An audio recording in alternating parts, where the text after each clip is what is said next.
করবো, আজকে আমি চোখের পানি ছাড়বো, আজকে আমি কান্নাকাটি করবো। আল্লাহ রাব্বুল আলামিন দেখবে আমারে দাড়ি পাকে নাই, চুল পাকে নাই, আল্লাহকে ডাক দিতেছে। আর একজন পাকার জায়গা লালো আল্লাহর কাছে ডাক দিয়ে বলবে, আল্লাহ মায়ের গর্ভে ছিলাম, দুনিয়ার কাছলাম, দুনিয়ার কাছে বলে তুমি হায়াত দিলা, হায়াতের জন্য পাইলাম। আল্লাহ তোমার কাছে যা আশা করেছিলাম সমস্ত আশা তুমি পূর্ণ করে দিয়েছ। আল্লাহ রব্বুল আলামিন পাকা দাঁড়িয়ে তোমার কাছে হাত বাড়াইছি। আল্লাহ রব্বুল আলামিন পাহাড় পরিমাণ গুনার বলে তোমাকে ডাকিয়েছি। আল্লাহ জীবনের জন্মের রক্তে দিয়ে প্রকাশ্যে উঠে বদলা করেছি। আল্লাহ তুই খাস করে এই পাখালের রাজুকে দিয়ে তাকে জীবনের গুণার আল্লাহ মাফ করে দাও। যখন এইভাবে মুনাজাতে আল্লাহর কাছে ডাক দেওয়া হবে, তখন আল্লাহ রাব্বুল আলামিন এই এরিয়াটা ঘুরিয়া ঘুরিয়া দেখা এর মাধ্যমে সাক্ষী দিয়া তারপরে পাখার দাঁড়িয়ে লোকের মাধ্যমে তার উচিলায় আমার আপনার জিন্দিগির গুনাহটা মাফ করে দেবেন। সুবহানাল্লাহ। ওই যে কাকা ঘুমাইতে ঘুমান যাবো না, অল্প একজন মানুষ। আমি আপনাদেরকে কিছু দাওয়াত দিব, কি দিব? কিছু দাওয়াত দিব। আমরা মুসলমান, এক মুসলমান আরেক মুসলমানকে নামাজের দাওয়াত দেওয়া, ইসলামের দাওয়াত দেওয়া, হকের হেফাজতের দাওয়াত দেওয়া, ইমানের দাওয়াত দেওয়া, সত্য কথা বলে দাওয়াত দেওয়া, এটা একটা মুসলমান আরেকটা মুসলমানের দায়িত্ব, আরেকটা মুসলমানের কাজ। আজকে যদি আমরা এই দাওয়াতের মাধ্যমে সময় লাগাইয়া যদি মরতে না পারি, আমার আপনার কাছ থেকে অনেক জবাব আল্লাহ পাক, অনেক জবাব দিন করতে হবে। তাই আমি যে সূরাটা তেলাওয়াত করেছি এটা সবাই জানেন, সূরা দুহা, ওয়াদ-দুহা।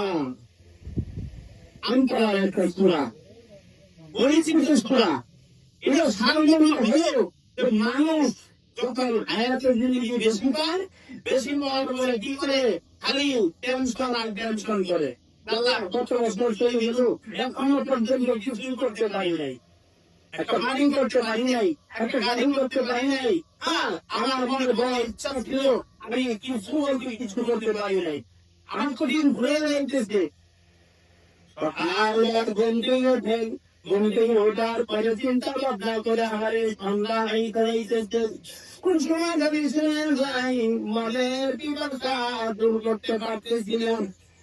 এই যে মনের ভিতরে একটা হতাশা, পেরেশানি, চিন্তা, এটা তার কাছ থেকে হইতেছে না। তার মানে 1 কোটি টাকার মালিক ঘুরছে, আবার আরো মানে 1 কোটি টাকার মালিক হওয়ার জন্য চিন্তা ভাবনা করতেছে। একটা গাড়ির মালিক হয়েছে, কিন্তু আরেকটা গাড়ির মালিক হওয়ার জন্য চিন্তা ভাবনা করতেছে, পরেশানি হচ্ছে। হ্যাঁ, একটা ছেলেকে ভালো উচ্চ জীবনের শিক্ষিত বানাইছে, চাকরি করাইছে। হ্যাঁ, দেখা যাচ্ছে আরেকটা ছেলের জন্য পরেশানির মধ্যে আছে। এই যে হতাশা, এই যে পরেশানি, এই পরেশানির মধ্যে কোন সময় আমার আপনার হায়াত থাকতে যাবে, সেটা একমাত্র আল্লাহ জানে। কথা দিচ্ছি না। আল্লাহ রাব্বুল আলামিন বলেন, যখন তোমাদের গানের মধ্যে থাকো, যখন তোমাদের চিন্তা বেশি থাকে, যখন তোমাদের মনের ভিতরে ভুল চিন্তা থাকে, যত তোমাদের ভিতরে মনের ভিতরে কুমন্ত্রণা থাকে, তখন তোমরা কি করবো? বেশি বেশি এই আমলটাকে লাগাও করতে পারেন। হাসবিয়াল্লাহু লা ইলাহা ইল্লা হুয়া আলাইহি তাওয়াক্কালতু ওয়া হুয়া রাব্বুল আরশিল আযীম। আমার মায়েরা বোনেরা, আপনারা আজকের গল্প করে শুনতেছেন, এই আমলটা কোন আল্লাহর বান্দার যদি সকালে 7 বার কয়বার ফজরের নামাজের পর যে আমল আছে, ওই আমল করার পরে যদি পরে 7 বার, আবার মাগরিবের নামাজের পরে যদি পরে 7 বার, আল্লাহ রাব্বুল আলামিন বলেন, হাসবিয়াল্লাহু লা ইলাহা ইল্লা হুয়া আলাইহি তাওয়াক্কালতু ওয়া হুয়া রাব্বুল আরশিল আযীম। আমার বান্দার যত পরেশানি আছে, যত মনের ভিতরে কুমন্ত্রণা আছে, কুযুক্তি আছে, কুবুদ্ধি আছে, সমস্ত কিছু আমি আল্লাহ ফয়সালা করে দিলাম। সুবহানাল্লাহ। আমার কথা কাজে আজকে এই আমাদের বাড়ির থেকে এই আমলটা নিয়ে যাবেন। কেমনটা ছিল? হাসবিয়াল্লাহু লা ইলাহা ইল্লা হুয়া আলাইহি তাওয়াক্কালতু ওয়া হুয়া রাব্বুল আরশিল আযীম। আপনারা কখন পান বিদেশে চলে গেছেন, নিজের শ্বশুরকে টেলিফোন করে মা আমি অসুস্থ, অনেক ডাক্তারের কাছে গেলাম কিন্তু ডাক্তার আমাকে ভালো করতে পারে নাই, অনেক চিকিৎসা করে মনে করে করতে না আমি কিন্তু কোনো কাজ পেয়েছে না। আরে মা যখন এই কথাটা শোনার পরে মাগরিবের নামাজ পড়বে, মাগরিবের নামাজের পরে যখন বলবে আসবি আল্লাহু লা ইলাহা ইল্লা হুয়া আলাইহি তাওয়াক্কালতু ওয়া হুয়া রাব্বুল আরশিল আযীম, সবার এই দোয়া করে আল্লাহ রাসূলের মহব্বতে দরুদ শরীফ করবে, দরুদ শরীফ পড়বে, সবাই একটা পাক করিয়া মা ভালো হয়ে গেল আল্লাহর কাছে দোয়া করবে। আল্লাহ রাব্বুল আলামিন বলেন যে দোয়া করবে দোয়ার পর্যন্ত লাগে আল্লাহর কাছে পৌঁছাইতে দেরি লাগবে না। একটা কারণের মধ্যে সুই দিলে যত পাওয়ার গতিতে কাটিং ফিটিং হয়ে যায়, আল্লাহ রাব্বুল আলামিন বলেন তার চাইতে ৭০ গুণ পাওয়ার হয়ে আল্লাহর কাছে দোয়া করবে। সুবহানাল্লাহ। আমার মনে থাকবে না? মনে রাখবেন আল্লাহ রাব্বুল আলামিন এই জান্নাতের বাতাসের জন্য আমাদের যে কি করেছেন, দুনিয়াতে পাঠাইছেন, এই দুনিয়া থেকে আমরা কি করব? আল্লাহ পাকের কাছে দোয়া করব। আল্লাহ বলেন ওয়াদুহা, শপথ জল মধ্য দিনের যে দিনটা আল্লাহ পাক আমাদের সামনে দিয়েছেন, যে দিনটার মধ্যে আমরা একবেলা সূর্য ভালো তাপ পাই, আরেক বেলা সূর্য ঠান্ডা লাগে, একটা জীবন গরম থাকে, আরেকটা জীবন ঠান্ডা থাকে, শীত থাকে, কথা দিয়েছিলাম। আল্লাহ রাব্বুল আলামিন বলেন বান্দা, এই অবস্থার মধ্যে যখন তোমরা আমি আল্লাহকে ডাক দেবো, আল্লাহ তোমার কাছে রিজিকের অভাব নাই, আল্লাহ তুমি রিজিকের ব্যবস্থা করে দাও। আল্লাহ তোমার কাছে টাকা পয়সার অভাব নাই, আল্লাহ তুমি টাকা পয়সার ব্যবস্থা করে দাও। আল্লাহ তোমার কাছে ধন সম্পদের অভাব নাই, আল্লাহ তুমি ধন সম্পদের ব্যবস্থা করে দাও। আল্লাহ আমার ঘরে খাওয়ার ব্যবস্থা নাই, আল্লাহ আমার ঘরে খাওয়ার ব্যবস্থা করে দাও।